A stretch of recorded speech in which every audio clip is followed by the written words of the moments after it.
faux. Oh mais non, j'ai 40 ans. Ça n'existe pas des seins comme ça à 40 ans. Eh ben non, bien sûr qu'ils sont faux, regardez. Ah, bah oui. Ils m'ont coûté 6 000 €. La paire, 3 000 € le nichon. Ah non mais alors pour le coup j'étais vraiment obligée. Hein.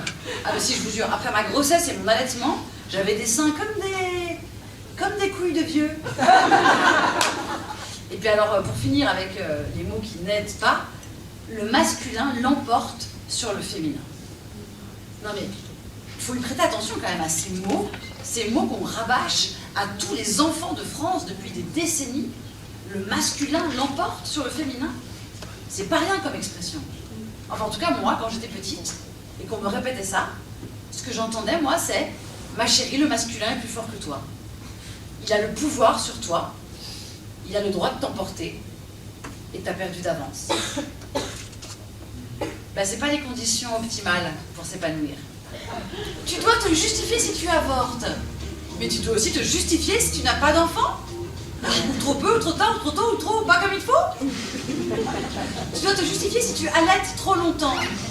Et si tu n'allaites pas. Tu dois te justifier si tu travailles beaucoup. Et si tu ne travailles pas. Tu dois te justifier si tu vieillis, si tu te caresses, ou si tu pètes. Mais tu t'en bats les steaks. Parce qu'une fois par an, le 8 mars, c'est ta journée. C'est pas que dire la femme, c'est aussi sexiste que dire le noir, c'est raciste. Oh, tu sais, on va faire un jeu. Alors, j'ai un petit jeu génial. Pour savoir si un propos est sexiste ou pas, vous remplacez femme par noir. À vous maintenant. Les femmes sont naturellement plus à l'aise avec le travail domestique. Oh, on n'a pas envie de le dire, hein. Non, mais ne dites pas c'est affreux, mais ça prouve bien qu'il y a un petit problème quand même. Parce qu'avec femme, ça ne gêne personne. Merci, mais j'ai aucun mérite. Franchement, les clips de rap, c'est une mine d'or. C'est extraordinaire. Entre les mecs qui sont là, ouais, vas-y, je m'en pique, fiche de pute. Moi, je dis que ton grand-père, ça de pédé, ouais, je... Et les filles qui sont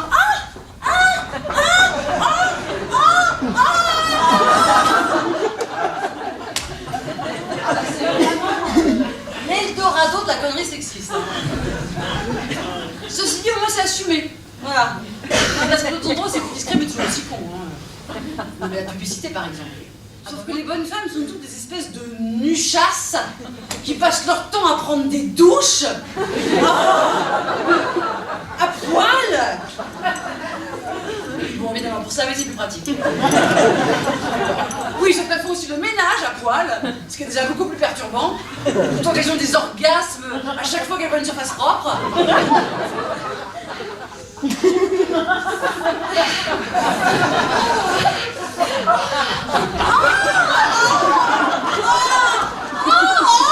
moins de temps tellement c'est propre. Donc elles sont pas en train de jouir en mangeant des yaourts, hein, bien sûr. Et surtout, beaucoup plus important, dans la vraie vie, les femmes ne jouissent pas en 5 secondes chrono. Par la seule magie de la pénétration. Le tout en gardant maquillage et sous-vêtements. Et non. Voilà. Donc ce serait vraiment super sympa hein, d'arrêter de nous faire croire que la sexualité c'est forcément monsieur dans madame et rien d'autre. Et surtout, ça serait super sympa d'arrêter d'appeler préliminaire comme si c'était un truc superflu dont on pourrait parfaitement faire l'économie pour aller à l'essentiel. Ce qui constitue la sexualité féminine et leur meilleure chance d'avoir un orgasme. En vous remerciant. Et alors, à propos d'orgasme, ce qui serait aussi super sympa, c'est d'arrêter de nous faire croire que tout est fini une fois que monsieur a joui. Comme si monsieur n'avait pas des doigts, une langue et tout un tas de petits objets à sa disposition pour s'assurer que même si ceci est HS, vous soyez satisfaite. Merci encore. Oh, ça fait moins 2 minutes que je vais entrer mon ventre, j'espère qu'il s'en est pas aperçu. Mais il est où là?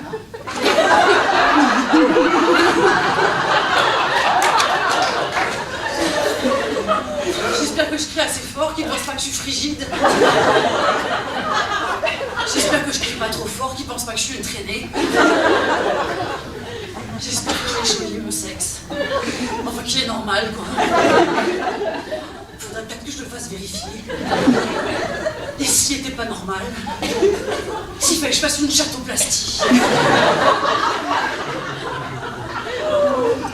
Il paraît que c'est pas normal de ne pas avoir l'anus tout blanc.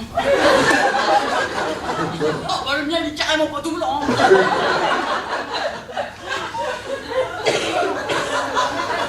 Qu'est-ce qui se passe? Pourquoi ça s'arrête? C'est fini? Ah oui, c'est fini. Et est-ce que vous savez à quoi ça ressemble? Je vais vous montrer.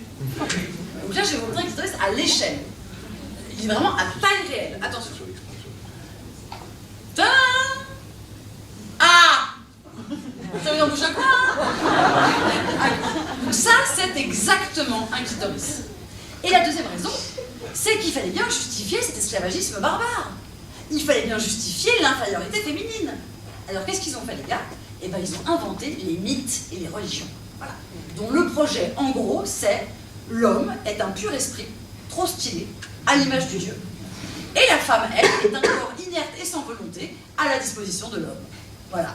Là-dessus, ils ont rajouté des siècles de disciples, d'apôtres, de VRP en tout genre, qui sont allés nous seriner dans toutes les langues.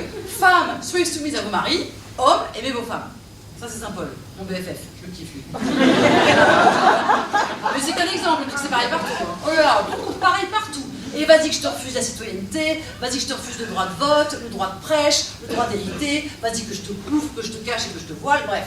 Évidemment qu'après des siècles de ça, les femmes aujourd'hui sont là, hein, quoi, mon salaire, mes droits, la sodomie, oui, pourquoi pas.